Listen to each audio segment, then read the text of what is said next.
കുട്ടികളിൽ ഉണ്ടാവുന്ന ഈറ്റിംഗ് ഡിഫിക്കൽട്ടീസിനെ കുറിച്ചിട്ടും കുട്ടികളിൽ സ്ലീപ്പിംഗ് പാറ്റേൺസിൽ ഉണ്ടാവുന്ന ബുദ്ധിമുട്ടിനെ കുറിച്ചിട്ടും നമുക്ക് കൂടുതലായിട്ട് ഡിസ്കസ് ചെയ്യാം.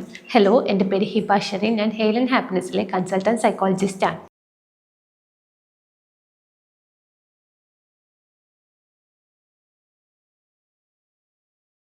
കുട്ടികളിൽ ഈറ്റിങ്ങിൽ ഒരുപാട് ബുദ്ധിമുട്ടുകൾ നമ്മൾ കണ്ടുവരാറുണ്ട്. ഫുഡ് കഴിക്കാൻ ബുദ്ധിമുട്ടുണ്ടായിരിക്കുക, അല്ലെങ്കിൽ ചില ഫുഡുകൾ മാത്രം കുട്ടി കഴിക്കുക, അല്ല ആവശ്യമില്ലാത്തതായിട്ടുള്ള പല കാര്യങ്ങളും എടുത്ത് കഴിച്ചുകൊണ്ടിരിക്കുക.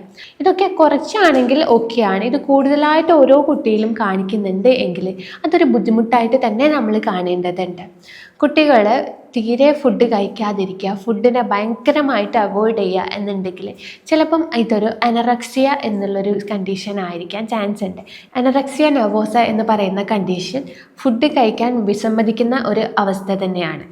ഫുഡ് കഴിക്കാതിരിക്കാൻ എന്തെങ്കിലും കാരണങ്ങൾ ആൾ കണ്ടുപിടിക്കുന്നുണ്ടായിരിക്കും. ഞാൻ ഓവർ വെയ്റ്റ് ആവും എന്ന കോൺസെപ്റ്റ് വെച്ചിട്ട് ആൾ ഫുഡ് കഴിക്കാതിരിക്കുക, അല്ലെങ്കിൽ എന്തെങ്കിലും കാരണം കൊണ്ട് തീരെ ഫുഡ് കഴിക്കാതിരിക്കുക. ചിലപ്പം ആൾ ഭയങ്കര സ്കൾട്ടായിട്ടുണ്ടായിരിക്കും, ആൾക്ക് കിട്ടേണ്ട ന്യൂട്രീഷൻസ് കാര്യങ്ങളൊന്നും കിട്ടുന്നുണ്ടായിരിക്കില്ല. പക്ഷെ എന്നാലും ആൾക്ക് ഫുഡ് കഴിക്കാനേ പറ്റാത്ത ഒരവസ്ഥയായിരിക്കും. ആൾ സ്വയം ഇഷ്ടപ്രകാരമായിരിക്കില്ല ഫുഡ് കഴിക്കാതിരിക്കുന്നത്. ആൾക്ക് കഴിക്കുന്ന സമയത്ത് ഭയങ്കരമായിട്ട് ബുദ്ധിമുട്ട് ആൾ ഫീൽ ചെയ്യുന്നുണ്ടായിരിക്കും. ഇങ്ങനെ ഒരു കണ്ടീഷനാണ് അനറക്സിയ നെർവോസ എന്ന് പറയുന്നത്. ബുളിമിയ നെർവോസ എന്ന് പറയുന്ന ഒരു കണ്ടീഷനുണ്ട്. അത് സിമ്പിളായിട്ട് പറയുകയാണെങ്കിൽ ആൾ ഫുഡ് കഴിക്കും, ഫുഡ് കഴിക്കാൻ ഇഷ്ടമായിരിക്കും, ഫുഡ് കഴിക്കുകയും ചെയ്യും. പക്ഷെ ഫുഡ് കഴിച്ചാൽ ആൾ ഭയങ്കരമായിട്ട് പേടിക്കും.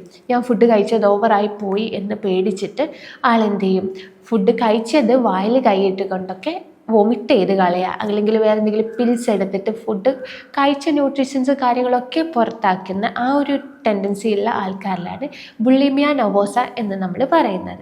അനറക്സിയ നെർവോസ ആണെങ്കിലും ബുളിമിയ നെർവോസ ആണെങ്കിലും ആൾക്ക് ന്യൂട്രീഷൻസ് ഒന്നും കിട്ടുന്നുണ്ടായില്ല. അവർ എല്ലാ കാര്യങ്ങളും അവോയ്ഡ് ചെയ്യുന്നതുകൊണ്ട് തന്നെ അനറക്സിയയിൽ എല്ലാ ഫുഡും അവർ അവോയ്ഡ് ചെയ്യും. ബുളിമിയയിൽ അവരെല്ലാ കാര്യങ്ങളും വോമിറ്റ് ചെയ്തിട്ടോ എങ്ങനെയെങ്കിലും പുറത്ത് കളയുകയും ചെയ്യും. അതുകൊണ്ട് തന്നെ അവർ ബോഡി ഭയങ്കരമായിട്ട് വീക്കായിരിക്കും. കിട്ടേണ്ട ന്യൂട്രീഷൻസ് ഒന്നും കിട്ടാത്തതുകൊണ്ട് തന്നെ അവരുടെ ഹെൽത്ത് നല്ല രീതിയിൽ വീക്കായിരിക്കും. അത് അവരുടെ മെൻ്റൽ ഹെൽത്തിനെയും നല്ല രീതിയിൽ ബാധിക്കുന്നുണ്ടായിരിക്കും. ഫിസിക്കലി ഉണ്ടാവുന്ന ബുദ്ധിമുട്ട് കാരണമല്ല അവർ ഫുഡ് അവോയ്ഡ് ചെയ്യുന്നത്, ഫുഡ് പുറമെ കളയുന്നതും ഒക്കെ ചെയ്യുന്നത്. അവർക്ക് ഉണ്ടാവുന്ന തോട്ട് കാരണം ഒക്കെ ആയിരിക്കും അവരിങ്ങനെ കാര്യങ്ങൾ ചെയ്തുകൊണ്ടിരിക്കുന്നത്. പിക്ക എന്ന് പറയുന്ന കണ്ടീഷനിൽ ന്യൂട്രീഷണൽ വാല്യൂ ഒട്ടും ഇല്ല എന്ന് ഉറപ്പുണ്ടെങ്കിലും ആ കാര്യങ്ങളൊക്കെ കൺസ്യൂം ചെയ്യുക എന്നുള്ള കണ്ടീഷനാണ്. ഈയിടെയായിട്ട് ഒരു കേസ് വന്നപ്പം പറഞ്ഞിട്ടുണ്ടായിരുന്നു, ആളുടെ കുട്ടി ഇച്ചോമേറിൽ ഉണ്ടാവുന്ന പെയിൻ്റാണ് പൊളിച്ച് കഴിക്കുന്നത് എന്നുള്ളത്. നമ്മൾ കുട്ടിക്കാലത്തൊക്കെ പലരും മഞ്ചാടി പെറുക്കി കഴിക്കുക, അല്ലെങ്കിൽ വേറെ എന്തെങ്കിലും മണ്ണ് വാരി കഴിക്കുക എന്നുള്ളൊരു കാര്യങ്ങളൊക്കെ കാണാറുണ്ട്. ഇതൊക്കെ ചെറിയ രീതിയിലൊക്കെ ആണെങ്കിൽ വലിയ ബുദ്ധിമുട്ടില്ല, അവരൊരു ക്യൂരിയോസിറ്റിക്ക് വേണ്ടി ചെയ്യുന്നതായിരിക്കും. പക്ഷേ ഒരു ക്യൂരിയോസിറ്റിക്ക് അപ്പുറത്തേക്ക് ഇതൊരു ഹാബിറ്റായിട്ട് വരുന്നുണ്ടെങ്കിൽ അതൊരു ഡിസോർഡർ എന്നുള്ള രീതിയിലേക്ക് നമ്മൾ കാണേണ്ടതുണ്ട്. അതിന് കറക്റ്റായിട്ടുള്ള ട്രീറ്റ്മെൻറ്റ് കാര്യങ്ങളും നമ്മൾ പ്രൊവൈഡ് ചെയ്യേണ്ടതുണ്ട്. അങ്ങനെയാണെങ്കിൽ മാത്രമേ നമുക്ക് അവരുടെ ഹാബിറ്റിനെ കൺട്രോൾ ചെയ്ത് കൊണ്ടുവരാൻ പറ്റുള്ളൂ. ഇത്തരം രീതിയിൽ ന്യൂട്രീഷണൽ വാല്യൂ ഒട്ടുമില്ല എന്നറിയാമെങ്കിലും ഇത് കഴിച്ചിട്ടില്ലെങ്കിൽ അവർക്ക് ഭയങ്കരമായിട്ടുള്ളൊരു ബുദ്ധിമുട്ട് വരും. ഇത്തരം കാര്യങ്ങൾ കഴിക്കുന്നത് മൂലമായിട്ട് ഒരുപാട് ഫിസിക്കൽ ബുദ്ധിമുട്ടുകൾ അവർക്ക് നേരിടേണ്ടി വരുന്നുണ്ടായിരിക്കും. എന്നാലും അവർക്ക് ഈ ഒരു ഹാബിറ്റ് ബ്രേക്ക് ചെയ്യാൻ സാധിക്കാതെ വരും. ഈ ഒരു അവസ്ഥയാണ് പിക്ക എന്ന് പറയുന്നത്. ചില ആൾക്കാരിലെങ്കിലും നമ്മളിത് കണ്ടുവരുന്നുണ്ട്. നേരത്തെ നമ്മൾ അനറക്സിയ നെർവോസയും ബുളിമിയ നെർവോസയും ഒക്കെ പറഞ്ഞ സമയത്ത് ഫുഡ് ഇൻടേക്ക് ചെയ്യാതിരിക്കുക എന്നുള്ളൊരു കണ്ടീഷനായിരുന്നു. ഇനി നമ്മൾ നെക്സ്റ്റ് വൺ ബിഞ്ച് ഈറ്റിംഗ് നോക്കുകയാണെങ്കിൽ അതിൽ ഒരുപാട് ഫുഡ് കൺസ്യൂം ചെയ്യുക. ഫുഡ് വേണ്ട എന്ന് തോന്നുന്നൊരു ഫീലേ ആൾക്ക് വരില്ല, മതിയായി എന്നുള്ളൊരു ഫീലേ ആൾക്ക് വരാത്തൊരവസ്ഥ. എത്ര ഫുഡ് കഴിച്ചാലും ഇനിയിപ്പം വയറ് പൊട്ടിപ്പോയാലും ഓക്കെ എനിക്ക് ഫുഡ് കഴിച്ചുകൊണ്ടേ ഇരിക്കണം എന്നുള്ളൊരു ടെൻഡൻസി വന്നുകൊണ്ടിരിക്കുക. കണ്ടിന്യൂസ് ആയിട്ട് ഒരുപാട് ഫുഡ് അയാൾ കഴിച്ചുകൊണ്ടിരിക്കുക. ഇത്തരം ആൾക്കാർ മിക്കവാറും ഒബേഴ്സ് ആയിരിക്കും. അവരുടെ വെയിറ്റ് വരുന്നത് അവർക്ക് ആവശ്യമുള്ളതിനേക്കാളും ഒരുപാട് കൂടുതലായിരിക്കും. ഇതൊക്കെ ആൾ അവെയർ ആയാലും അവർക്ക് ഫുഡ് കൺട്രോൾ ചെയ്യാൻ പറ്റാത്തൊരവസ്ഥ. ഫുഡ് ഒരുപാട് ഇങ്ങനെ കഴിച്ചുകൊണ്ടിരിക്കാനുള്ളൊരു ടെൻഡൻസി വന്നുകൊണ്ടിരിക്കുക. എത്ര കഴിച്ചാലും മതിയായി എന്നുള്ളൊരു ഫീല്, നമുക്ക് വിശപ്പ് മാറി എന്നുള്ളൊരു ഫീല് ആൾക്ക് ആ ഒരു ഫീലേ വരില്ല. ഈ ഒരു കണ്ടീഷനാണ് ബിഞ്ച് ഈറ്റിംഗ് എന്ന് പറയുന്നത്.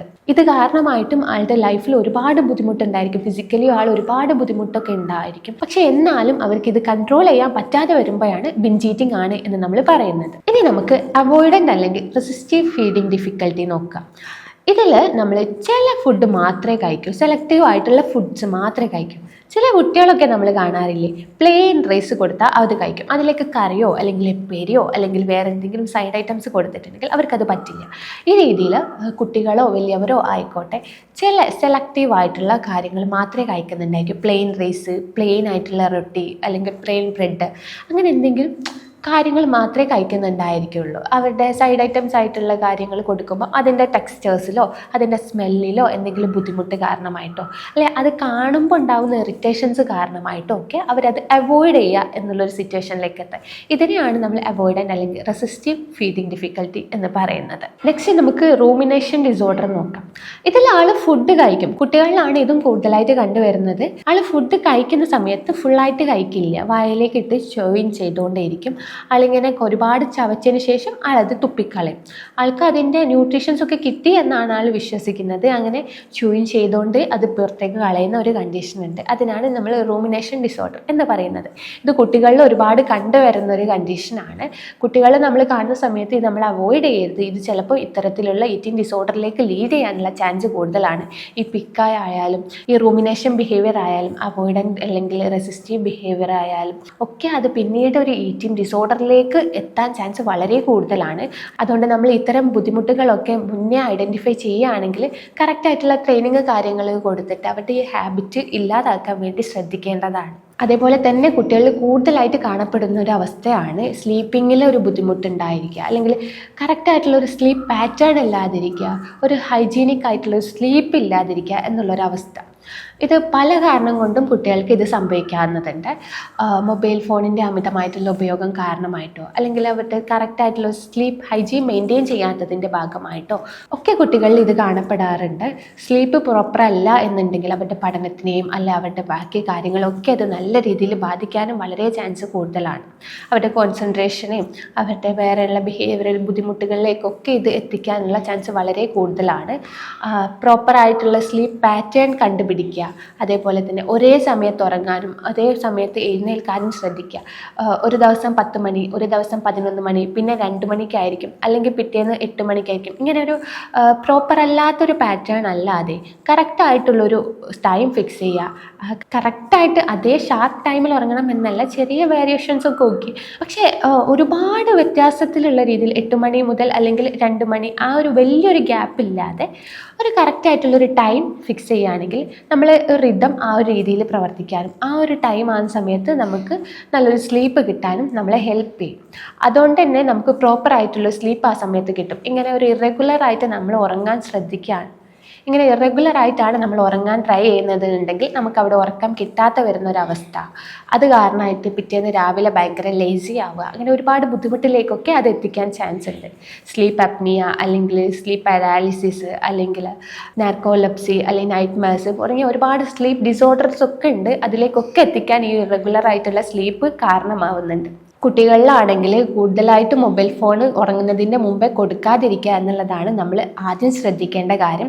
ഒരുപാട് ടൈം സ്ക്രീനിൽ സ്പെൻഡ് ചെയ്തിട്ട് ഒരാൾ ഉറങ്ങാൻ പോവുകയാണെങ്കിൽ അത് അവരുടെ സ്ലീപ്പിനെ നല്ല രീതിയിൽ ബാധിക്കുന്നുണ്ട്. മൊബൈൽ ഫോണിൽ നിന്ന് ഉണ്ടാകുന്ന ലൈറ്റ്സ് നമ്മളെ ഉറക്കത്തിനെ നല്ല രീതിയിൽ ഡിസ്റ്റർബ് ചെയ്യും. അതുകൊണ്ട് തന്നെ പാരൻസ് ആണെങ്കിൽ കുട്ടികൾ ഉറങ്ങാൻ പോകുന്നതിൻ്റെ ഒരു 2 hours മുന്നേ എങ്കിലും സ്ക്രീൻ ടൈം ബ്ലോക്ക് ചെയ്യുക. അവർ പ്രോപ്പറായിട്ടുള്ളൊരു സ്ലീപ്പ് പാറ്റേൺ ആണ് എന്ന് ഉറപ്പ് വരുത്തുകയും ചെയ്യാം. അങ്ങനെയാണെങ്കിൽ അവരുടെ പഠിത്തത്തിനെയും അതേപോലെ അവരുടെ ഡെയിലി ആക്ടിവിറ്റീസിനെയും ഒക്കെ നമുക്ക് നല്ല രീതിയിൽ മെയിൻറ്റെയിൻ ചെയ്ത് കൊണ്ടുപോകാൻ പറ്റും. കുട്ടികളിൽ ഉണ്ടാവുന്ന ഇത്തരം ബുദ്ധിമുട്ടുകളൊക്കെ നിങ്ങൾക്ക് ഹാൻഡിൽ ചെയ്യാൻ പറ്റുന്നില്ല എന്നുണ്ടെങ്കിൽ തീർച്ചയായും ഒരു പ്രൊഫഷണലിൻ്റെ ഹെൽപ്പ് സ്വീകരിക്കേണ്ടത് അത്യാവശ്യമാണ്. നിങ്ങൾക്ക് കൂടുതലായിട്ടുള്ള വിവരങ്ങൾക്ക് താഴെ കാണുന്ന നമ്പറിൽ ബന്ധപ്പെടാവുന്നതാണ്. അടുത്തൊരു വീഡിയോയുമായി വീണ്ടും കാണാം. Thank you.